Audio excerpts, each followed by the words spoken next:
सृष्टि आई अर्श से जित इंद्र सूद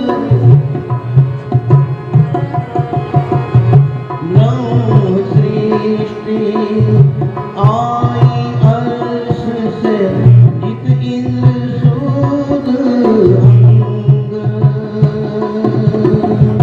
छोड़ माए बाहर दृष्टि अंतर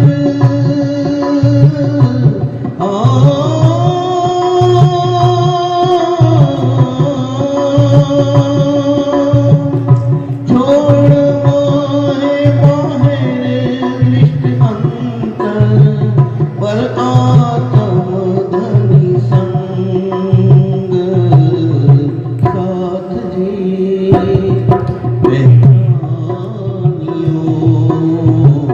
हे बानी समय भजन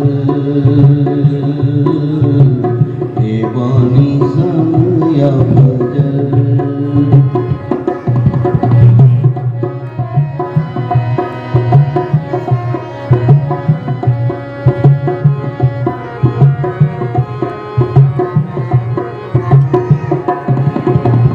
वतन के अंकुर बिना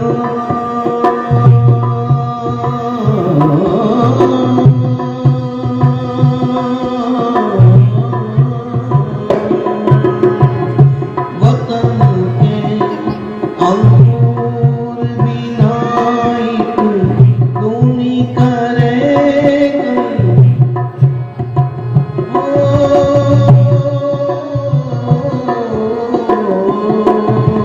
वतन के अंकुर बिना एक दूनी करे कई मुक्त सुख हित होइसी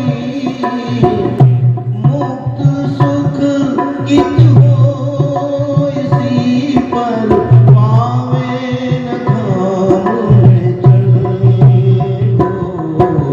साथ जी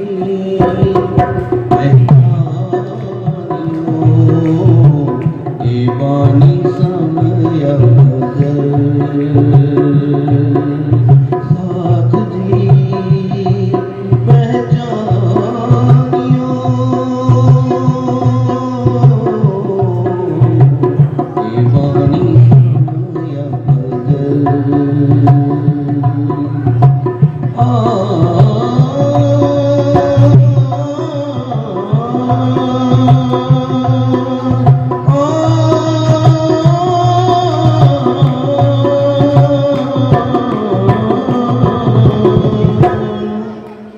कदी 100 बरस रहो साथ में कदी 100 बरस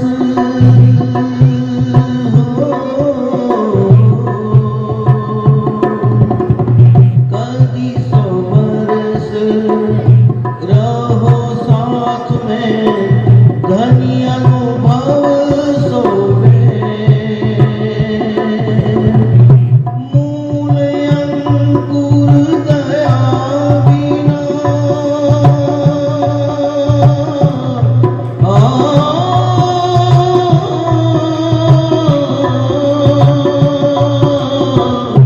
मूल अंकुर दया बिना लेकर में डाले अंधे साथ की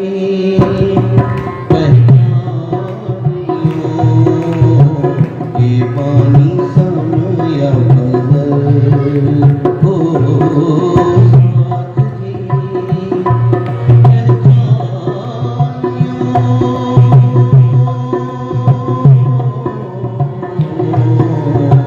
हे बानी समय भजन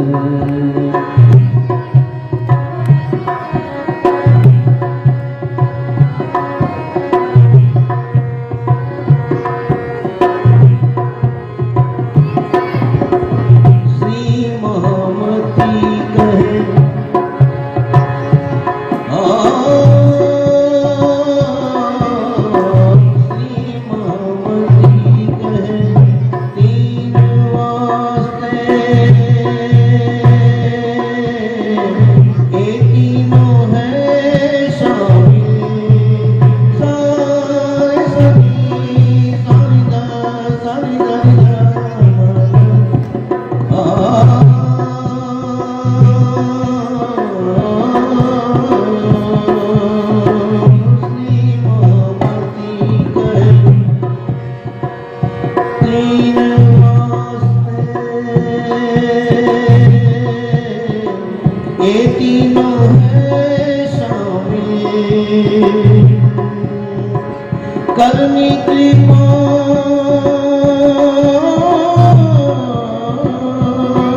वक्त छिपे ना अमल हो साजनी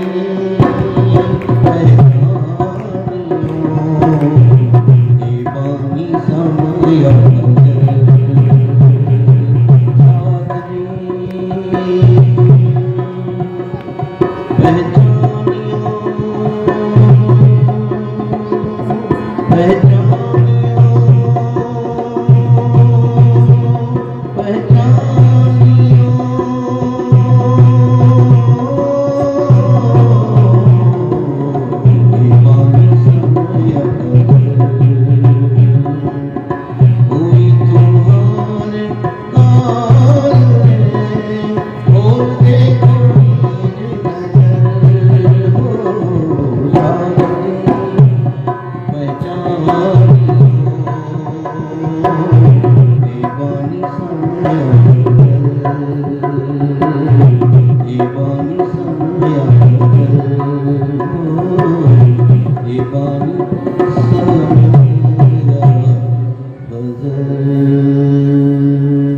दीवानी समय श्री सतगुरु महाराज वंदो सतगुरु चरण को करूं सो प्रेम प्रणाम अशुभ मंगल करण धनी श्रीदेव चंद्र श्री प्राणनाथ श्री मैरात सुना तेज कुमारी श्यामायुगल पल पल करूं प्रणाम पल पल करूं। वे मैंने पुखराज पहाड़ को मार 7 लाख कोस ऊपर घूमा 7 दिन के अंदर बता दूंगा क्या है किसका घर है जिन्होंने ना देखा। कबीर जी कहते हैं पंडिता तेरी मेरी एक न हुई रे और ज्ञानी इल्मी हम तो एक नहीं हो सकते। तू तो कहेगा पोथी देखी नहीं समझे कि इल्मी तुम कहां से बोलोगे है जो तुम्हारी डायरियों में लौट रहे। तू तो कहेगा पोथी देखी और मैं तो कहूंगा आंखें देखी। तेरे मेरी एक न हुई रे तेरे मेरे एक न होइए तेरे मेरे एक मंच पे इकट्ठे नहीं हो सकते क्योंकि तेरे पास अनुभव की कोई बात है नहीं। तू तो कहेगा पोथी देखी मतलब बुक नॉलेज और मेरे पास वो है नहीं। कबीर कहते क्योंकि मैं अंगूठा छाप न पड़े मैं तो कहूंगा आंखों देखी जो मेरे आंखों से देखते मैं तो वो बताऊंगा और तूने कहना है जो तेरी किताबों में देखी है। इसलिए पंड्या तेरा मेरा एक न तो इलम की चाकरी में डूब के मर जाएगा। मेरे पास वो है नहीं इसलिए मैंने सीधा उनके चरणों के सहारे में पड़क से पहुंच जाना। सुंदर साथ जी सरल और सुगम स्वामी जी ने कठिन को सरल बनाया है और ये लोग सरल को कठिन बनाया। भला ये बताओ थंबों की गिनती 12,000 ये केवाड़ों की गिनती कोई हमने वहां पटवारी बनना है क्या है या आर्किटेक्ट नक्शा नवीस बनना है। फिर ये दर्द भी है तो खामद का है कि बीवी का। मकान को कैसे प्लानिंग करना है डिजाइनिंग कराना है कैसा रखना है this is the duty of husband not wife. राज्य को सिर हेडक लेना है कितने दरवाजे रखूं कैसे करूं कैसे ना करूं क्या करना में हमारा काम नहीं। हमें तो केवल धनी और धनी का प्यार चाहिए। वो रातें सुनना साहब समझ गए हूं थी गो बस आगे क्या बनना एक मैं और मेरा धनी बस मुझे कुछ नहीं चाहिए। तो जब धनी मेरा है तो उसके घर की गिनतियां मैं गिनूं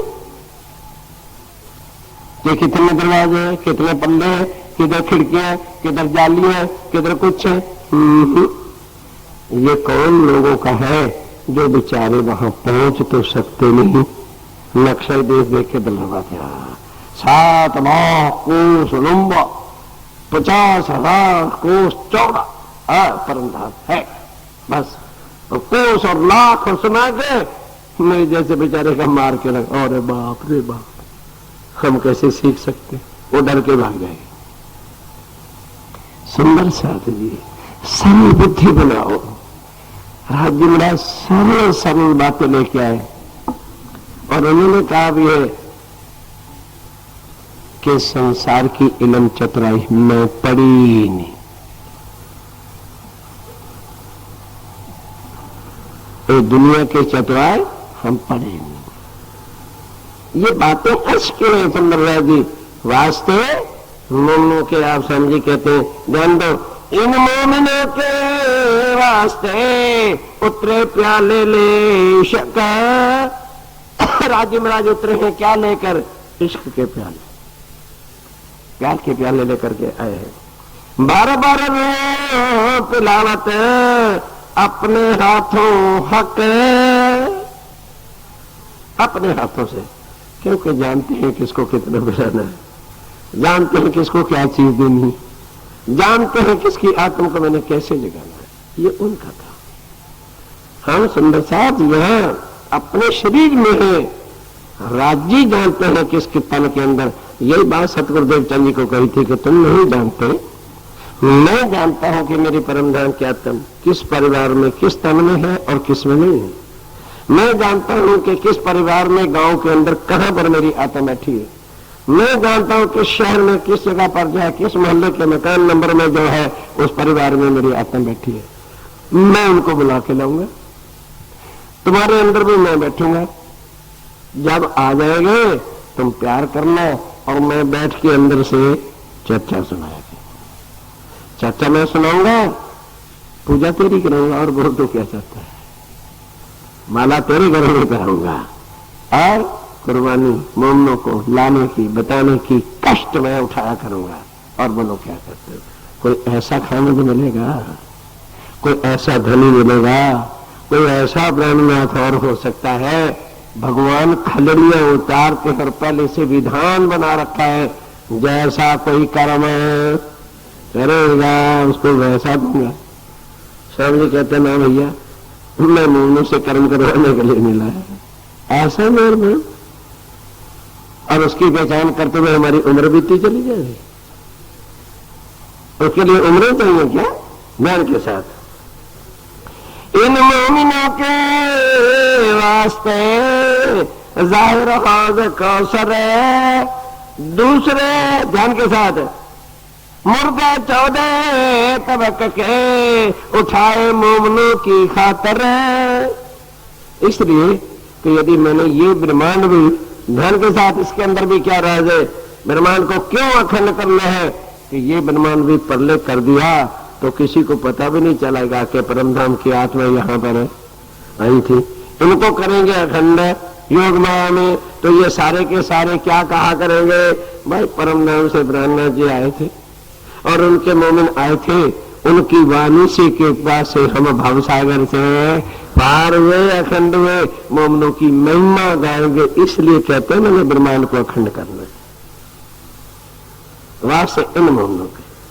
मैं तो स्वामी कहते हैं निर्णय लेना चाहता, ब्रह्मांड को लेकर के नाश कर देते, किसी का क्लेम थोड़ा जाता मेरे पास क्या मैं अखंड करने की। सीधी साधी बात है, कोई रहता ही नहीं तो क्लेम कौन करने आता?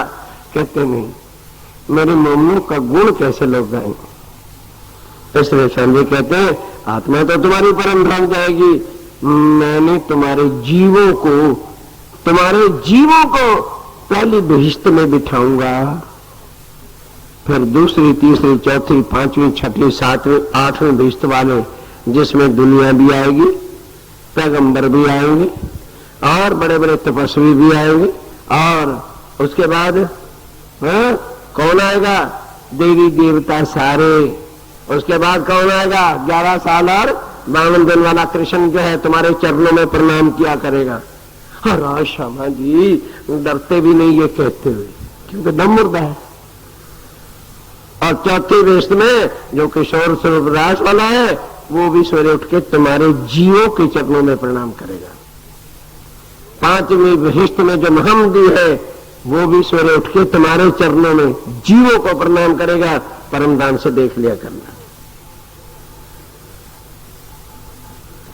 सुंदर साहब जी इतनी शोभा, हमारे जीवों को, क्योंकि जीवों के ऊपर मैंने आत्म आके बैठी है और उसने परम धाम के सारे रास्ते लिए।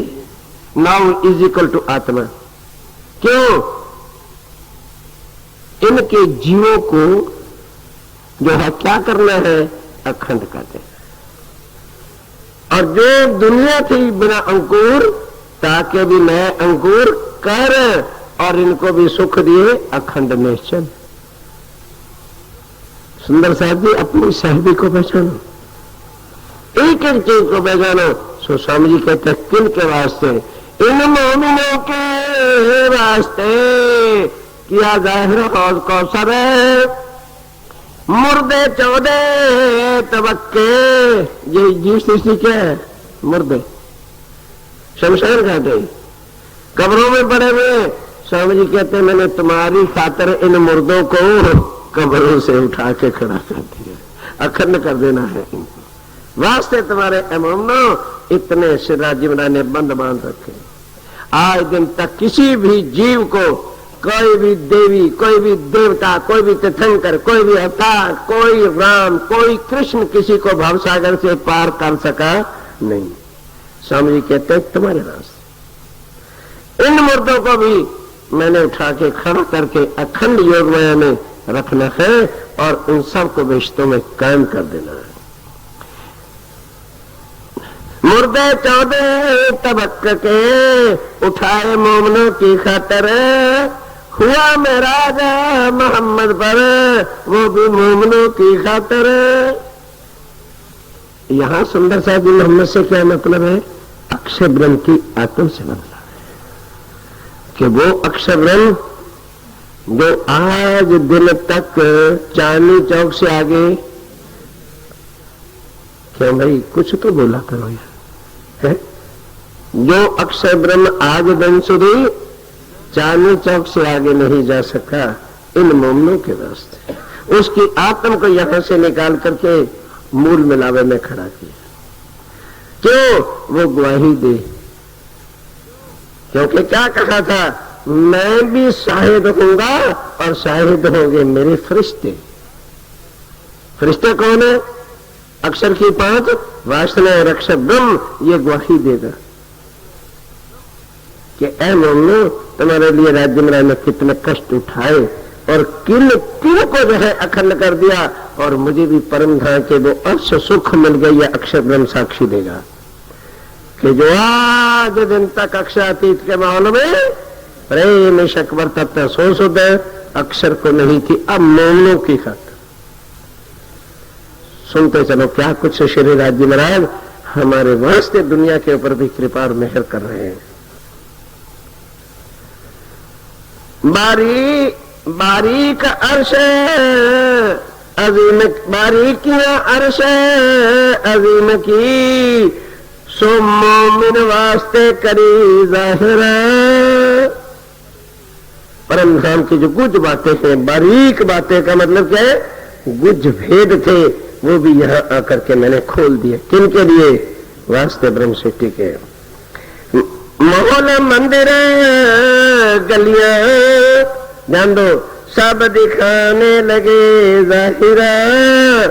और इस तरह से अब मोमनों को नजर आ गया कि वो जाहिर करके बोल रहे नहीं, तीसरी भूमि के जो है हवेली में पूर्व की ओर दरवाजा है, दलान नहीं है।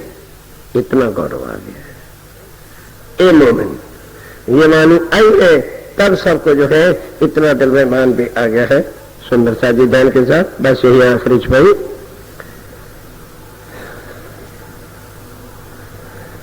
और उसके बाद यहीं पर इसलिए छुपाई बंद होती है क्योंकि आज भूमों का वर्णन शुरू हो जाता है। हर प्रकरण के अंदर पहले कुल वाणी आती है, अब उसके बाद जैसे जैसे भूम आती जाती है भूमों का वर्णन जो आपको समझाया है वो वर्णन होता है। अब छुपाई को दोहराएंगे। हाँ, सब दिखाने लगे बाज़ाहिर, बारीक अर्श अज़ीम की, मोमिन वास्ते करी जाहिर, महल मंदिर गलियां सब दिखाने लगे बाहर, सब दिखाने लगे। बोलो श्री प्राणनाथ। शुभ हरण मंगल करम धनेश देवचंद्रेन, श्री प्राणनाथ निर्मूलपते श्री नराज सुन तेज कौरी श्यामा युगल, पल पल करूं प्रणाम पल पल। रातम संबंधी से सुंदर साहब जी कल श्री राज्य महाराज धाम के धन यक्षातीश राज्य महाराज स्वामी श्री प्राणनाथ जी के मुखारबिंद से ये सुना कि मोमनों के वास्ते क्या कुछ किया, और आज सुनिए ये किया किसने। कल तो ये था कि इन मोमनों के वास्ते क्या क्या हुआ, आज सुनिए ये किया किसने। किया तो समझे ये कुछ हुआ, लेकिन करने वाला कौन है, थोड़ा उससे भी तो बातचीत करें।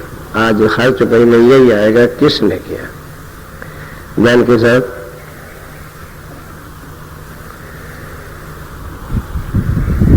किन हकीकत मार्फत के इन जी खोले द्वार, तुमको तहां बुलावत जो है नित्य विहार, जो है नित्य। प्राणों के आधार आत्म संबंधी श्री सुंदर सा जी हमको मिल रही है वाणी, हमको कदर नहीं है, हमें पता ही नहीं है। उनसे पूछो जो इस संसार के मालिक प्रदेवा है। लक्ष्मी जी ने एक छोटी सी बात अपने प्राणपति विष्णु भगवान से इतना पूछा, मैं आप ध्यान किसका धरते हो और मुझे भी बता दो, ताकि मैं भी उसका ही सुमरन कर लूं। और भावसागर से सुंदर साथ जी 7 कल्पांत वो मैंने नहीं लिखे, शंकर भगवान जी ने महेश्वर तंत्र में लिखा, और देवी भागवत के अंदर ये सारा चौथे अंक में जो चौथे देवी भागवत का चौथा अध्याय उसमें लक्ष्मी विष्णु संवाद लिखा है। 7 कल्पांत कहने को तो 1 सेकंड लगा, सुनने को भी लग गया। मैं हाँ सुन लिया 7 कल्पांत। 1000 बार कलयुग, 1000 बार त्रेता युग, 1000 बार द्वापर युग, 1000 बार सतयुग बीत जाए तो 1 कल्पांत।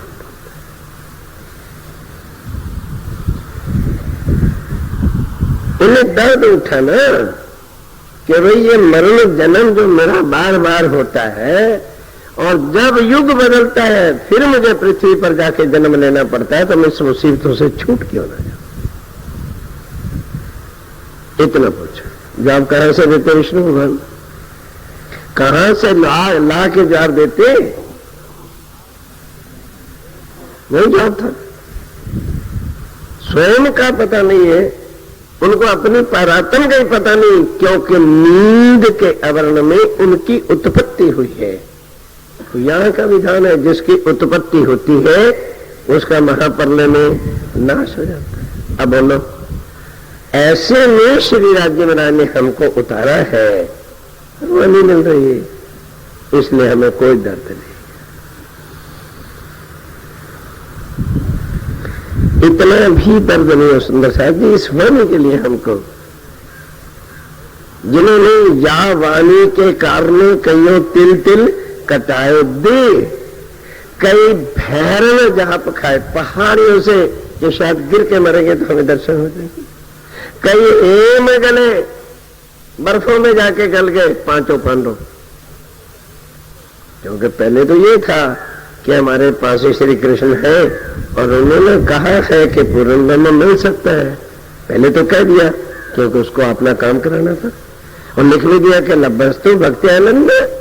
तो पांडव ने सोचा अर्जुन ने सोचा कि जब पारब्रह्म मिल सकते हैं तो अब युद्ध के मैदान में मैं थोड़ा परमात्मा लूंगा, युद्ध कर लूं, उसके बाद शांति से बैठ के ज्ञान सुन के बहुत से पार हो जाएंगे। अब युद्ध क्या हो, युद्ध गए जीत, शांति पर्व का जो था वो अश्वमेध यज्ञ भी हो गया। अब आया अर्जुन, कहता है भगवान अब बैठ जाओ यहाँ, आप बताओ जो तुमने कहा था ना उत्तम पुरुष है, ये बताओ कौन है और कैसे मिल सकता है, विधि बताओ। कहने क्या क्या कह रहे हो, मैंने तो ये सब कुछ कहा ही।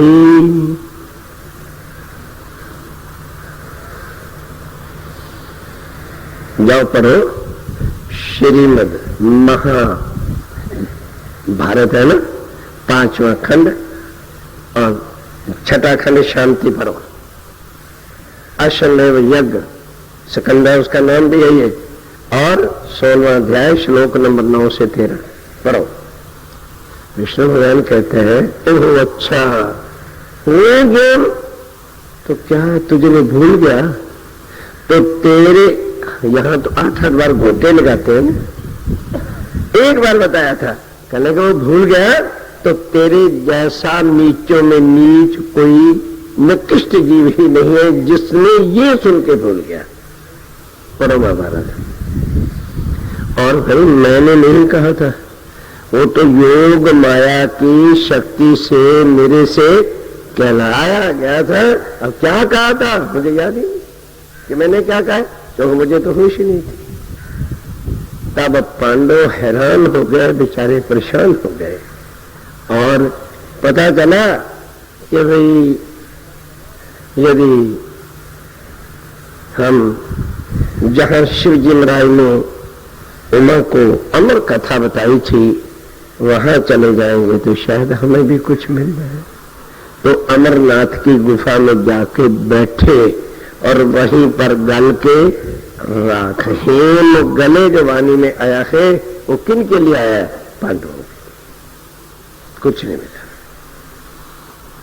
हेम गले या वाणी के कारण है, और हम क्यों नहीं होते, क्योंकि हम गुलाब जामुन खाए या वाणी के कारण। काम कैसे चले, दर्द कहां से आएगा।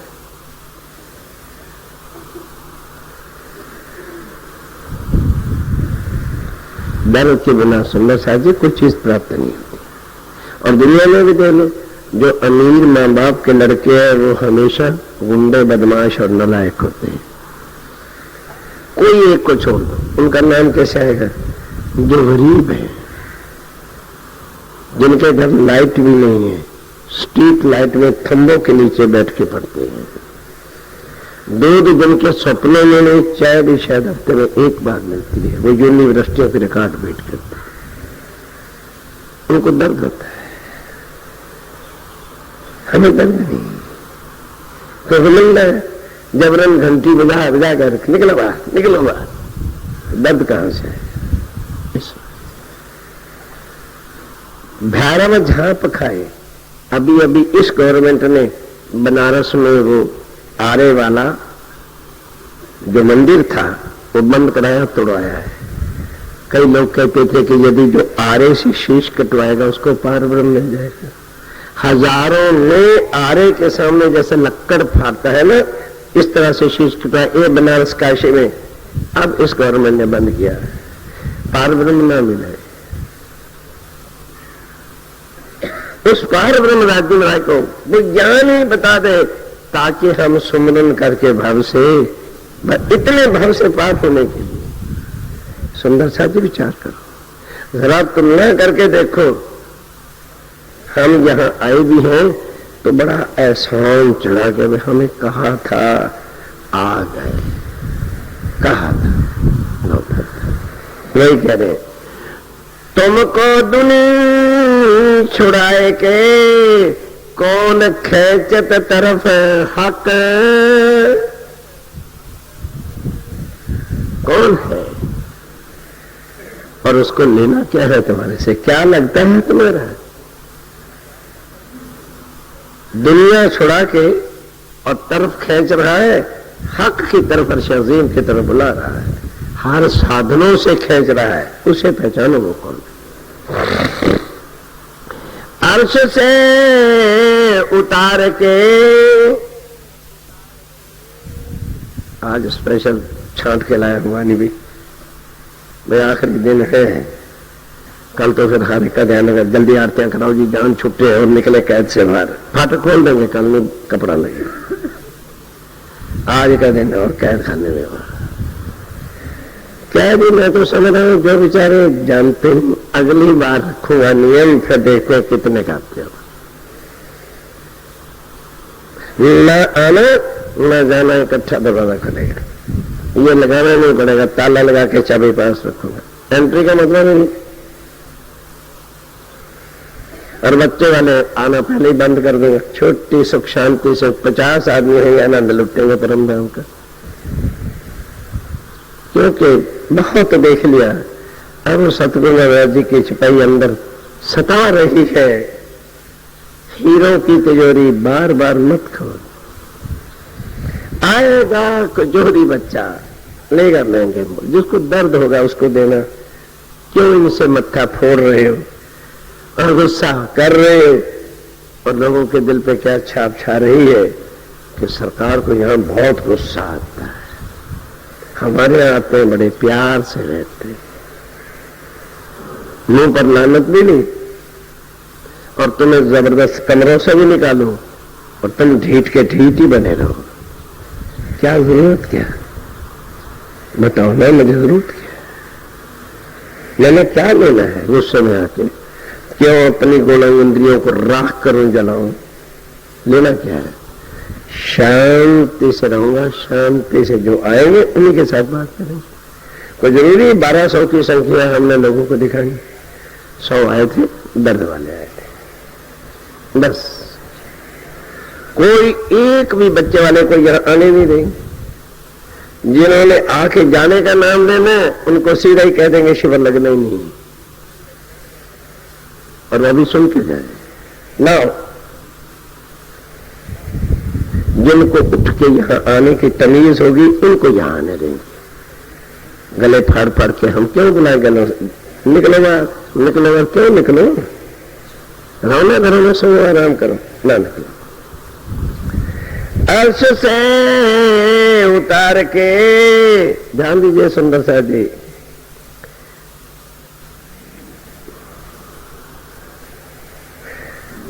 जरा पिछला चरण रहेगा।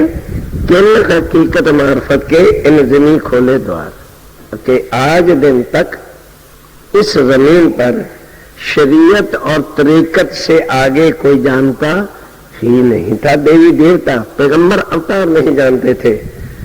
मैकेल, अजाजील, अजराइल, ब्रह्मा, विष्णु, महेश को पता नहीं है कि हकीकत और मार्फत खुदा ताला की है। और बड़े बड़े पैगंबर 1,20,000 मुसलमानों में आए, और हिंदुओं के भी 33 करोड़ देवी देवता समय समय पर अवतार लेकर के आते रहे। लेकिन स्वामी आके कहते मैंने आके देखा है, अवतारों भी इत आए क्या किया, जो दई न पार की शुद्ध। तो अब बताओ, ये हकीकत और मार्फत के जो दरवाजे खोले हैं किन के वास्ते, और कौन खोलने वाला है? क्यों मैंने को यहाँ राजमरा ले आए, इसलिए उनके वास्ते ही हकीकत और मार्फत के दरवाजे खुले। क्योंकि अगर उनके लिए भी ना खुलते तो वो वापस अर्श अज़ीम परम धाम में पहुंचते कैसे? ये सब कारण हुआ कि न हकीकत मार्फत के, किन में किसने, जो हकीकत और मार्फत का द्वार निराकार से आगे, निरंजन निर्गुण शून्य से आगे क्या है वेद भी नहीं बता सके, कोई संसार का ग्रंथ नहीं बता सका, तो किसने और किन के वास्ते जो है बताया कि निराकार के पार थे, तीन पार के भी पार। वो कौन है? किन मैंने वो कौन है और किन के वास्ते ये सब कुछ हुआ है? तुमको यहाँ कहाँ बुलावत, कहाँ बुला रहा है वो? जहां है नित्य विहार, जहां अखंड लीला उसकी अपनी स्वलीला अद्वैत इश्क की हो रही है, वहां वो तुम्हें बुला रहा है। और हमारे पर इतना सब नहीं। दुनिया कर्म कांड करके सारी उम्रियां यज्ञ तपस्या योग योग आसन वेदांत पर माला फेर पर थक के मर गए। खोज खोज ही पची और निराकार से आगे कदम नहीं रख सके। उठाओ, सारी दुनिया के ग्रंथ है ना।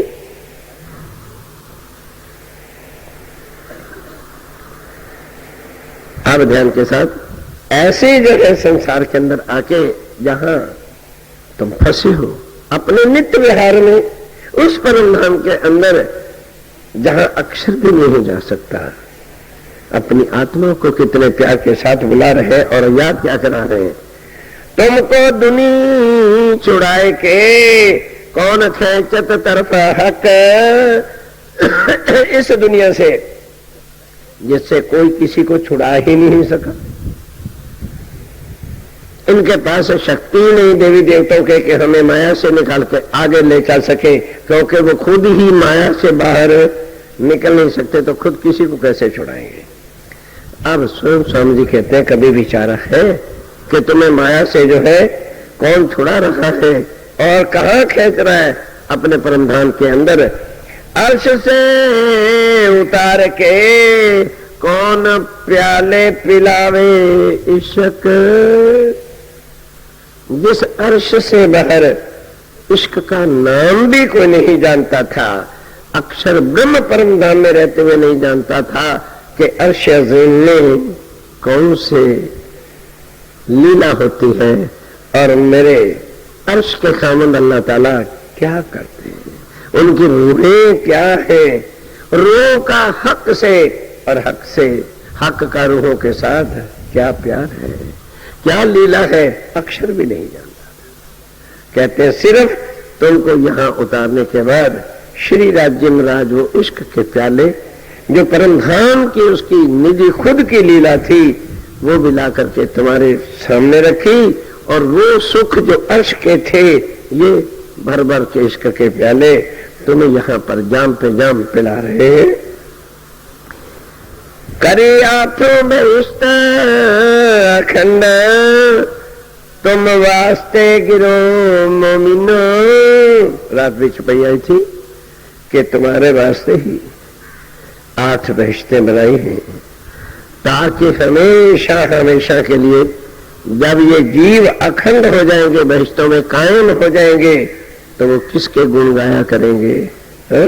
आखिर ज़मां इमाम मेहंदी और अर्श की उतरी हुई उम्मत रूहों के आ जाने से हम भावसागर से पार होकर और नासूत की दुनिया से निकले, और उन्होंने हमें निकाल कर 8 बहिश्तों में अखंड कायमी मोक्ष हमको दे दिया। सैरग से नदी का तुम्हें किन बताया हक। दुनिया क्या कह रही थी कि हक अल्लाह ताला 4थे आसमान पे है, और जब राज्य यहां आ गए कहने लगे उमूमनो दुनिया के लिए मैंने 4था आसमान लिखा है, तुम्हारी तो इस शहर ये सांस वाली जो नारी है ना, इससे भी नजीक है, क्योंकि मेरा अर्श तुम्हारा दिल है। तो मैं जिस दिल में बैठा हूं उसकी सांस की नस्बी से चलेगी, अंदर तो मैं ही बैठा हूं। कहते हैं तुम्हारे वास्ते राज्य महाराज ने आकर इतना नजदीक कर दिया कि सांस की नाली भी दूर है अभी, और तुम्हारे दिल में ही अर्श कर बैठे। वो कौन है? किसने जो है आकर हमारे चरकीन नरक वाले दिल को भी निर्मल किया और आके अपना अर्श किया। और ये नहीं कि आके किया, आने से ही पहले जब मोहम्मद साहब को मेराज हुआ और अल्लाह ताला सिराज जमराज अक्षरातीत के सामने खड़े हो के 90,000 शब्द हरूफ सुने, और सब हुक्म किस किस तरह से हुआ कि 90,000 हरफों में से ए मोहम्मद तुम्हें 30,000 जाहिर करने का अख्तियार है, और वो शरीयत के। और वो जाके यहूदियों को, जो अरब के रहने वाले लोग हैं, जो आग पानी पत्थर और सालग्राम और महादेव की मूर्तियां पूज रहे हैं वो छुड़ाओ, और उनको मेरे नाम के सजदे रोजा और हज करने का जो है कानून लागू करो, शरीयत। और 30,000 मलकी कहे कि यदि कोई फरिश्ते मिले तो उनको मेरे स्वरूप की पहचान कराना कि अल्लाह ताला खुदावन करीम कौन है, परमात्मा किसको कहते हैं। और 30,000 जो मेरी वाहिदत की बातें हैं, तुमने वाहिदत देख तो जरूर ली है, लेकिन इसको बताने का अख्तियार तुम्हें बिल्कुल नहीं। मैं खुद आकर, जब मैं फानी दुनिया में उतरूंगा, मैं खुद आकर के अपने अर्श अज़ीम की हकीकत और मार्फत तब खोलूंगा जब हकीकत और मार्फत की बातों को सुनने वाले भी उतरे हुए हों। तो नासूत नाबूद की जो दुनिया है, उनको क्या पता कि अर्श क्या है और वहां की वाहिदत एक दिली उस अल्लाह ताला की अक्षातीत श्री राज्य विनायक के स्वरूप की क्या है। इस वास्ते वो अभी जाहिर नहीं करना।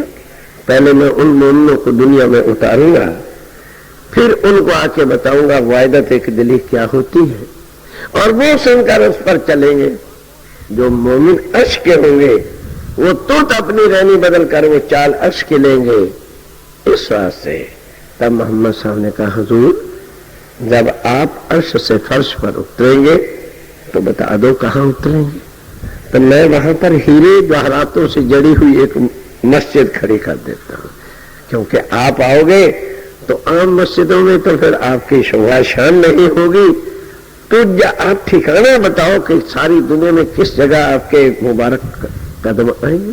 तो मैं वहां हीरे जवाहरातों की जो है आज से जाकर ऐसी मस्जिद बजाऊं जिसमें हीरे ही हीरे जड़े होंगे।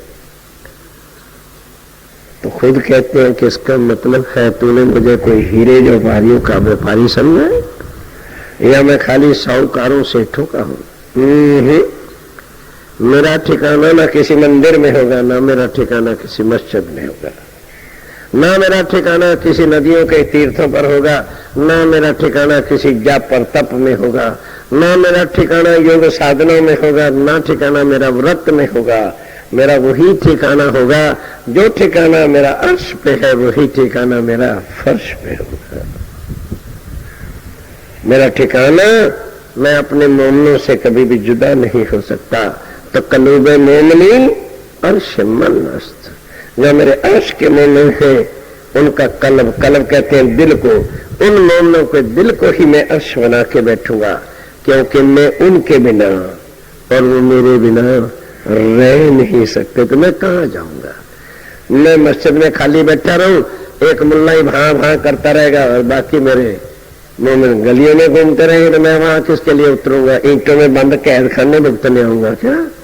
तो इस वास्ते ना तो मैं मस्जिद में, ना मैं मंदिर में रहने नहीं, मैं पुजारियों का गुलाम बन के बैठा रहूं कि पुजारी आवे, पर्दा खोले और भोग लगावे, तब मुझे उनका भाव मिले। तो मैं हर मोमिन के दिल में बैठूंगा, जहां कोई मोमिन खाएगा तुरंत मेरा ध्यान करेगा, तो सब जगह मुझे भोग लगा करेगा। मैं कैद खाने में रहने वाला नहीं। इस वास्ते मोमिन के दिल में मेरा ठिकाना होगा। एक मोमिन 3 बजे किसी कारण से रोटी खाएगा तो कोई 10:30 बजे भी तो खाएगा, वो भी तो अपने राजी को भोग लगाए, तो काम करता रहेगा अपना। और मस्जिद के कैद खाना में कैद खाना है। मंदिर मस्जिद गुरुद्वारे उपासने सब लगे माहे रोजगार। ये पंडितों, मुल्ला और काजियों की इनकम के साधन है। यहाँ तो खुदा मोमिनों के दिल में रहता है। आप सारे खुश हैं, हमारे भी दिल में है। पर देख लेना जरा, हो कौन, काफर हो कि मोमिन हो कि मुनाफिक हो, उसका भी थोड़ा सा इंट्रोडक्शन करा दें। वजूद तो यही होगा, लेकिन मोमिन का सब कुछ, जिंदगी सांस भी किसके नाम होगी?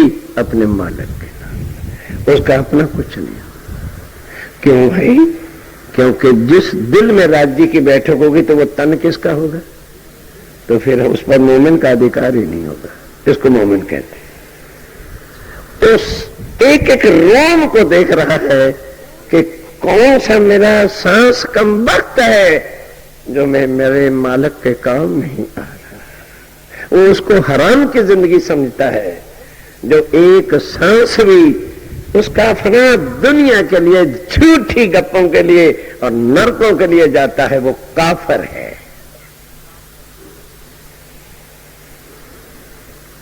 एक सांस भी जिसका अपने माशूक से टूटता नहीं है वो मोमिन है, उसका दिल अर्श है। और मुनाफिक कौन है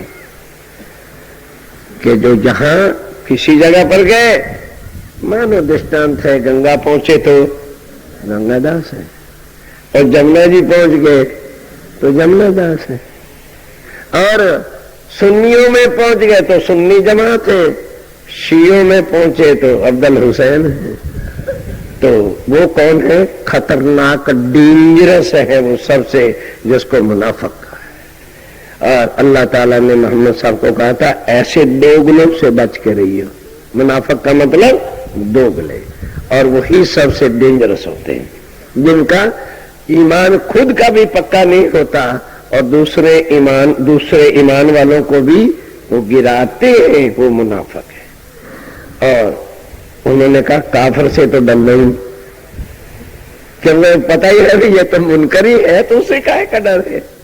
इसलिए मोहम्मद साहब को कहा तो ना तो काफिरों से डरना, और मोमिन तो मेरे हैं ही है, तो सावधान रहना, तो मुनाफिकों से रहना जो तेरे भी मोमिनों के यकीन को जो है गिराने वाले होंगे, उनसे बच के रहना। आइए, इत किन खोले इन द्वार को, इत अब समझी कह रहे इस दुनिया में अर्श के द्वार खोल करके ये सब सुखों को देने वाला कौन है? कभी पहचाना है? क्यों कंठी बांधी है, तारतम लिया है। और ऐसे भाई कृष्ण कन्हैया लाल की जय। कभी कभी सोचा है कि क्या ये सब कुछ कृष्ण लेके आए? कहीं तो गीता फिर भागवत में अगर कृष्ण ही स्वयं लेके आता तो ये ना लिखता कि उत्तम पुरुष से स्वयं में, वो ये क्यों लिखता कि वो ने कहता मैं हूं, जैसे स्वामी जी ने आके हरिद्वार में कहा कि मैं हूं। औरंगजेब के दरबार में जाकर के मोमिनों ने गर्जना करके कहा हम अल्लाह ताला इमाम मेहंदी साहब के लश्कर के आदमी हैं, उन्होंने हमको भेजा है कोई दुनिया में ऐसा? इनको पहचानो ये कौन है जिन्होंने आकर के इस तरह से अंधकार को मिटा करके परम धाम के ज्ञान का सूर्य आपके सामने रखा है, उसको पहचानो वो कौन है? इत किन खोले इन द्वार को, किन दिल को किया रोशन, किसने मुर्दा दिलों को आकर अर्श का ज्ञान देकर के जो है जगा के खड़ा किया है, और अपने सुभान राज्य महाराज पर फना कुर्बान होने का हर रास्ता किसने बताया है? शहर से नदी का, और तुम्हें किन बताया हक? क्या कृष्ण ने बताया था? उसने तो क्या कहा था? यदा यदा ही धर्म सगला नरभवति भारत, आऊंगा क्या करूंगा? जिन्होंने तो मेरे नाम की माल्या व्रत जप तप किया होगा, परित्राणम साधु नाम, और विनाश आए दुष्टों का नाश करूं। वही कक्षातीत है ना कृष्ण प्रणामियों का। सोचो कि कहां बेचारे अंधकार में डूबे हुए हैं, कभी धनी उन पर भी मेहर करें। पल पल यही कहते हैं कि हे धनी कोई बात नहीं, भटके हैं और आपके ही हुक्म से भटके हैं, अब हुक्म को हुक्म दे करके भटकों को भी चरणों में ले लो और हमें निज घर जल्दी ले जाओ। गलत लोग समझते हैं कि हम किसी देव की निंदा करते हैं। अरे भाई, मेरे साहिब ने जब कुल जमाना खड़ा किया है और उनके हुक्म से बना है, तो जिसको उनके स्वरूप की पहचान है वो यहाँ एक कनके की भी निंदा कर सकता ही नहीं। सोचने की बात है, सिर्फ एक डिफरेंस बताने के लिए ये चीज कहनी पड़ेगी कि झूठ क्या है और सत्य क्या है, बस मायने मगध कुरान के किन भानी सुबह शक। बंद तुम्हारे वास्ते बांध के रखे कि मेरे मोमिन आएंगे कुरान के भेद भी खोलेंगे, मेरे मोमिन आएंगे गीता को गीता से, भागवत वालों को भागवत से, और शास्त्र वालों को शास्त्रों से, और वेद वालों को वेदों से समझाएंगे, और कुरान वालों को ये क्या गीता सुन के आए बैठे, मस्जिद पढ़ने जाते नमाज वहां। पता चल गया कि ये कुफर का काम है। अब शरीयत को बजाना, हुक्म लिखा हुआ है कुरान पाक के अंदर कि ऐ मुसलमानों 10वीं सदी तक ही शरीयत बजाना, नहीं तो तुम काफर कहलाओगे। आगे हुक्म क्या है कि जब तक साहिब नहीं आए भाई तब तक ये करना है। हुक्म दे के साहब जाता है भाई जब तक मैं नहीं आऊं ये काम करते रहना, और जब मैं आ जाऊंगा फिर ये करना है। अब शरीयत ही करे जा रहे, न साहिब की पहचान कि भाई फर्दा रोज 11वीं सदी में अल्लाह ताला के अतीत राजी ने लिखवाया था मोहम्मद के थ्रू कि लिख देना कुरान में मैं 11वीं सदी में आऊंगा। और मोहम्मद साहब ने कुरान पाक के अंदर दुनिया को बताया, ऐ दुनिया वालों ठीक है तुम कुछ भी कहते रहो, मैं कसम सौ खा के कहता हूं कि मुझे अल्लाह ताला ने वायदा दे रखा है कि वो 11वीं सदी में आएंगे। और यदि बात ये कहते हो तो अगर वो 11वीं सदी में नहीं आएंगे तो मैं उनका रसूल कहलाना छोड़ दूंगा। इससे बड़ी सुगंध शायद किसी अवतार ने पैगंबर ने खाई नहीं। तब स्वामी जी कहते हैं ये बताओ क्या आज दिन तक किसी मुसलमान ने इसका महीना खोल के बताया? उनको तो अभी भी पता नहीं है कि अल्लाह ताला दुनिया में आया या फिर ना आया। और जाहिरी कब्रों को देख रहे हैं कि जब ये कब्रें उठ के खड़ी हो जाएंगी बिल्कुल जैसे भूस भर रखा होता है ना दिमाग में। आज साइंस के युग में देख रहे हो, भारत स्वतंत्र होने के बाद हजारों कब्रिस्तान को गिरा के गवर्नमेंट ने बुलडोजर फेर के कॉलोनियां खड़ी कर दी, तो वो मुर्दे कहां जाएंगे?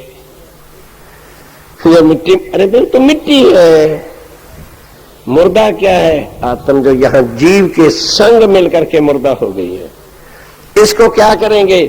अर्श का अमृत सींच कर ये वाणी तो मुर्दे को एक कब्र है इससे खड़े हो जाएगी। जैसे कल नहीं सुना रैसिंग भाई जी हमारे आदमी मिनिस्टर साहब क्या कह रहे थे कि पहले मैं कृष्ण प्रणामी मुर्दों के साथ था, अब मैं जिंदा हुआ हूँ, निज आनंद में आया हूँ और प्राणनाथ जी के चरण में ये है मुर्दा कब्र से खड़ा हो जाना, ना कि वो कब्रें उठ करके खड़ी होंगी। ये भेद स्वामी जी कहते हैं किसने किसके वास्ते खोले? मुझे क्या लेना था, सारी दुनिया मरती रहती पड़ती रहती कब्रों में फिर बनते रहते, हमें क्या था? वास्ते मोमनों के आकर के ये भेद भी सारे जो है खोले। वेद कतेब के मायने अव्वल से आज दिन, वेद का मतलब हिंदुओं के जितने भी पूज्य ग्रंथ हैं, कतेब जो मुसलमानों की भी किताबें, खाली कुरान ही नहीं, अंजील, जंबूर, तुरेत और ये फिरका, शुरू से लेकर जब से ईसा, मूसा, दाऊद और मोहम्मद साहब लेकर के आए, दुनिया पढ़ रही है पर हकीकत के मायने कोई जानता नहीं है।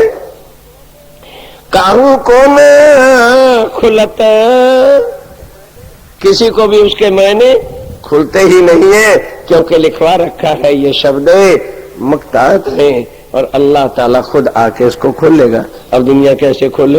वो बात लिख रहे हैं कि ऐ सुंदर साथ अब तो कुछ दिमाग से सोचो कि इतने हजारों सालों से हिंदू अपने ग्रंथों को पढ़ रहे हैं, मुसलमान हाफिज हैं लेकिन एक भी शब्द का अर्थ जानते नहीं।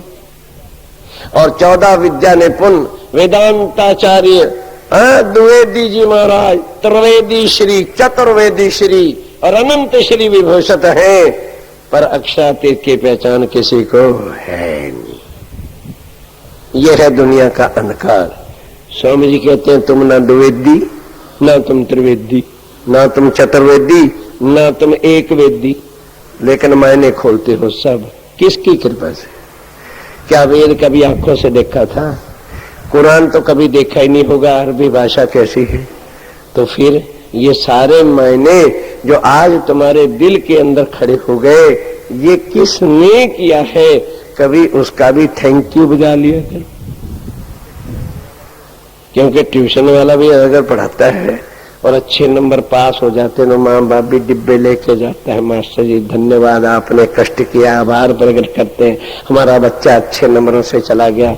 और बच्चा भी कहता है मास्टर आपकी ही कृपा है। तो जो दुनिया की अटर पटर पढ़ा के वो करते हैं वो धन्यवाद के पात्र है। जो हकीकत और मार्फत के भेद खोलते हैं और सबके रस तुम्हारे हाथ में दे रखा है, उसका थैंक यू भी करने के लिए हमारे पास फुर्सत अरे क्या तो दो है ही भाई। अगर किसी का धन्यवाद करना होता है तो बोलो, घर बैठे तो नहीं कहते अरे भाई आपने हमारा ये काम कर दिया धन्यवाद, उल्टा शर्मसारी होती है।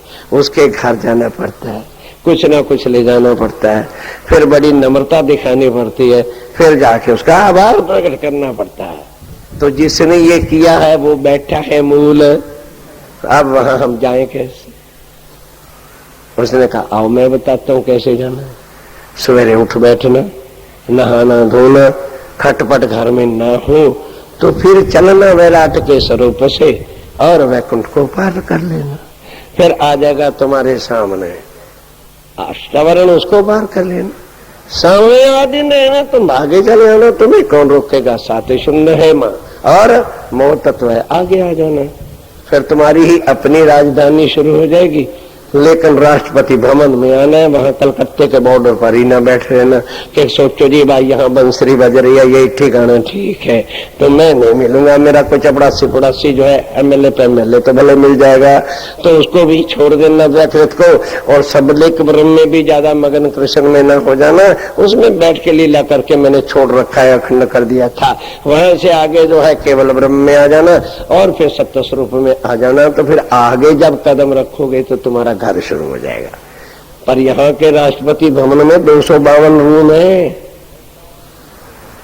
और चारों ओर से लंबा चौड़ा घेरा भी है। कहते हैं बस वहां जो है थोड़ा सा छोड़ के दाया सीधा जमुना जी पर आ जाना, केल के पुल को पार कर लूंगा, बाया तो पाटघाट आ जाना और वहां से सीधा चांदनी चौक होके फिर किसी की सुनना नहीं, मुख पुच्छम को करके चलते आना, जो कुछ है पार करते जाना। बस मैं तुम्हें मिल जाऊंगा, तुम मुझे मिल जाओगे, वहां बैठ के धन्यवाद करना। अपा कर लेना अकेले में, क्योंकि और कोई उठ जाएगा तो वो तुम्हें धन्यवाद करने देगा नहीं, वो अपने धन्यवाद में लगा लेगा। चाय चाहिए उसको, स्कूल जाना है उसको, वो उधर लग जाओगे। कहते हैं मेरी तुम्हारी धन्यवाद अकेले में होती है, क्योंकि तुमने अकेले ही तो बैठ के खेल मांगा था, तो तुम भी अकेले ही बैठ के मेरा धन्यवाद आभार प्रकट करना।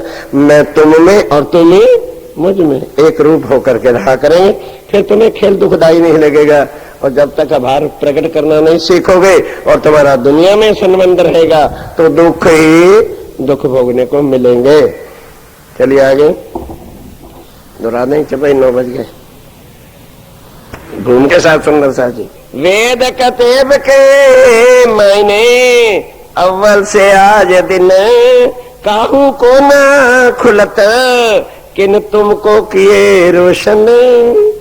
किसने आकर के तुम्हारे सामने सब जाहिर करके रख दिया है?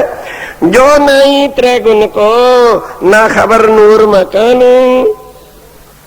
त्रैगुण को तो अक्षरधाम की भी शुद्ध अर्थात नूर मकान की भी शुद्ध नहीं है। सो किन बताया तुमको, अरे किन जाहिर करी पहचान।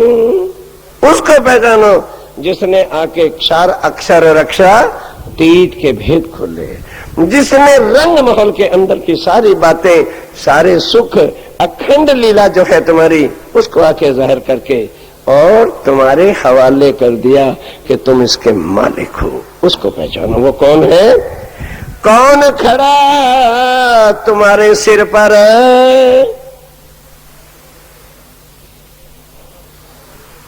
क्या ब्रह्मा विष्णु तुम्हारे सिर पर बैठे?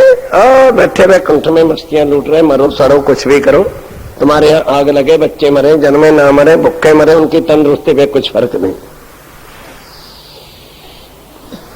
और वो कौन है जो एक पल के लिए भी तुम्हारे सिर से हट नहीं सकता, जिस समय तुम्हारी रखवाली के वास्ते भी अपनी पूरी शक्तियों के फरिश्ते जबराइल असराफील को भेज रखा है, और तुम्हारे सिर पर रखोपा कौन खड़ा है? जो स्वामी जी बड़ी पाती में लिखते हैं, मोमनो एक ईमान ना छोड़ना, मैं तुम्हारे सिर पर एक टांग पे खड़ा होकर पैरा दूंगा जैसे नौकर देते हैं। तुम्हारे ईमान का बदला मैं इतना चुका दूंगा, पर ये माया इतनी जबरदस्त है, ये तुम्हारे ईमान को ही तोड़ने के लिए बनाई गई। सावधान रहना। ये माया किस लिए बनाई है? कि तुम्हारे ईमान को कायम न होने दे, पर फिक्र न कर, मैं तुम्हारे सिर पे खड़ा रहूंगा, इसलिए मर मिटना कुछ भी हो जाए चिंता ना करना, नुकसान भी तुम्हारा नहीं होने दूंगा, और तुम्हारे सिर पर एक टांग पे खड़ा होकर सदा पहरा दूंगा। मैं तुम्हारा जब पहरेदार रक्षक बन जाऊंगा, फिर तुम्हें चिंता किस बात की है?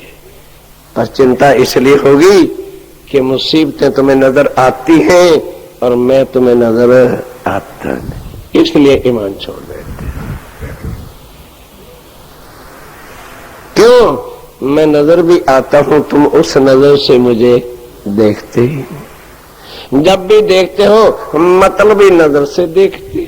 हे अल्लाह ताला, हे प्राणनाथ, हे राज्य महाराज, मेरा ये कर दे, तो मैं तुम्हारे कर दे में लगा रहूंगा।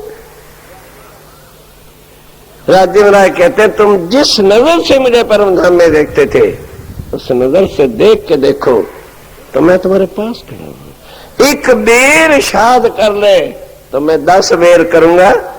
तू तो एक बार कहती मैं 10 बार जी हजूरी में खड़ा रहूंगा, पर नजर वो चाहिए, दिल वो चाहिए, जिस दिल से, जिस नजर से मेरा तुम्हारा संबंध रिश्ता है, वो कायम करो रूहानियत का, अपनी आत्म के उस दर्द को जगाओ।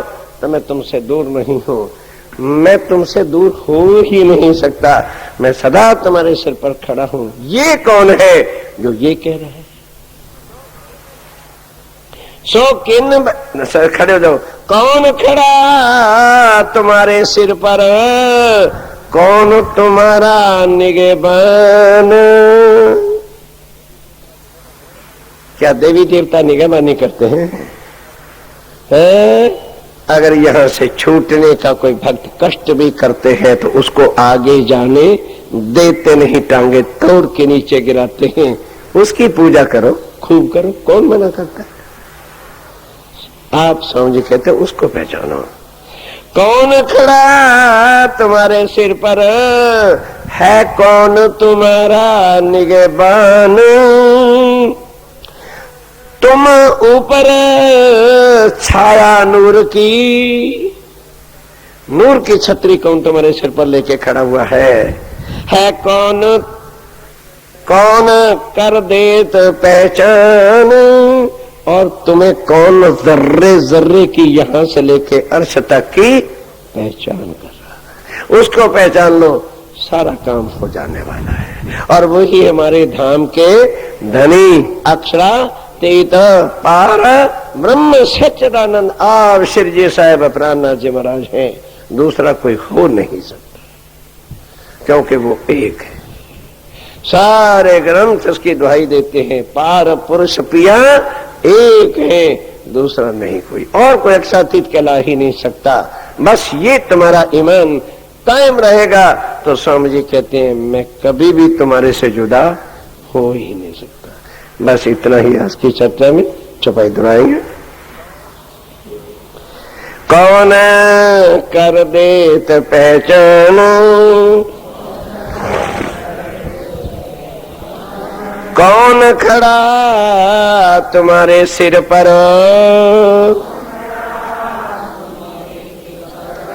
है कौन तुम्हारा निगहबान? तुम ऊपर छाया नूर की, कौन कर देत पहचान? कौन कर देत? बोलो श्री प्राणनाथ।